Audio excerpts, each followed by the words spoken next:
Welcome to the Backgammon Christmas calendar. 24 points of Christmas.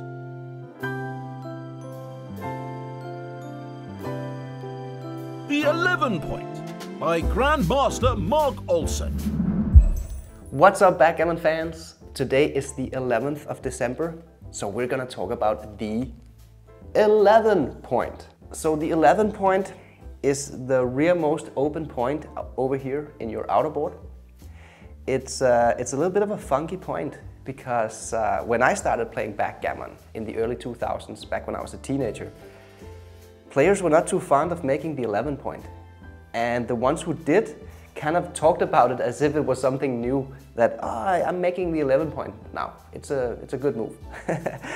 Because before, the tendency was that even if you got a builder down to the 11 point and you were to roll a deuce, you wouldn't necessarily make the 11 point. You would maybe split or do something else. But nowadays we know that the 11 point is actually quite good. You know, if you can make the 11 point, usually just make the 11 point. It's still an outer point, it's structure, it's useful builders, it's safe landing for the checkers behind it.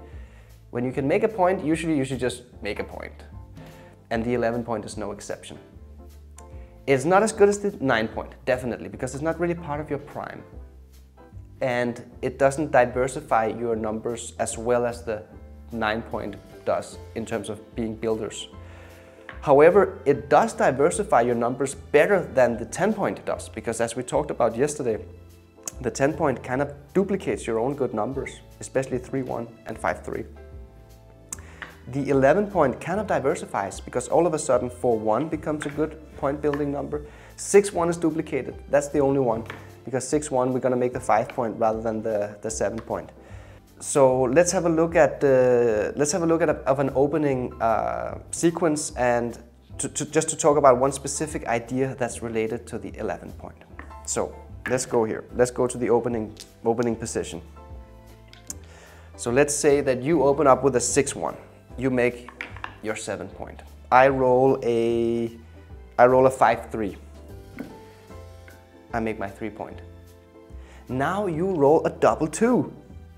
So how to play the double 2?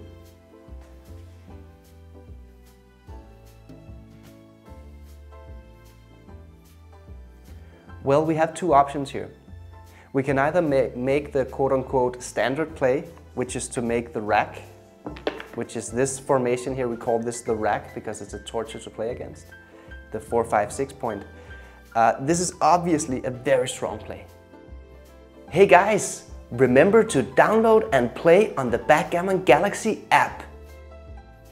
Right? Because look at this. Beautiful structure, it's efficient, it's powerful in terms of blitzing because it's three inner board points made. It's just beautiful. But there is a better play. There is a better play. Let's go back here. So what about this play? Making the 4 point and making the 11 point. This is actually the best play. So what's going on here? Well, when you have this exact formation where you have the 7 point made and the 4 point made, the 11 point is just super good.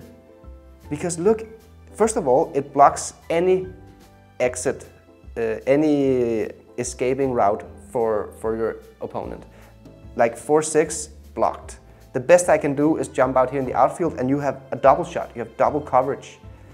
If I were to split to this point, now you have 4 builders or attackers ready, lined up to make the 5 point. So with the 5 point open and the 4 point and the 7 point made, this formation specifically, the 9 point is just it just works beautifully well with this formation. So this is actually better than making this play. I have to say that it's rather close. It's rather close. This is not a big mistake if you were to make this play, but it's slightly better to make the other play. This play, it's particularly strong in the priming game plan because all of a sudden the 11 point is actually kind of part of your priming structure. It's not directly part of your priming structure, but indirectly. Whereas if you make the other play, you make the rack, obviously this is also a strong move, but it's not quite as good in terms of priming because now every time I run, you only have a single shot. And I can run with a 6, which is exactly what I want to play with a back checker. I want to use my 6s over here. I don't want to use my 6s here because it's going to leave a shot. I definitely don't want to use my 6s here. That's horrible. So I want to use my 6s over here. But if you make this perfect priming structure,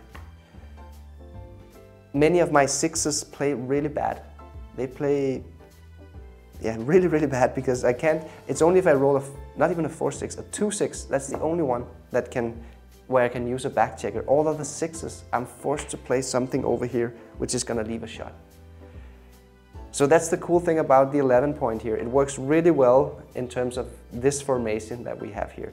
If you were to do something like this, it's not quite the same because now you can't really make the beautiful 5 prime with the builders from the 11 point. But it is true that every time the 5 point is open, the 11 point is more valuable. If you have this formation, now the 11 point is kind of redundant because it doesn't block anything. There's no shots. Now we would prefer to have the 10 point because now the 10 point is active builders to the 4 point and it blocks the 3-6 from moving. That's the 11 point, guys. It's a funky point. Nowadays we like to make it. In the old days they weren't as happy with the 11 point, but I like it. It's one of my favorite points. I like the 11 point more than the 10 point actually. It just feels better. Thanks for watching and see you all tomorrow.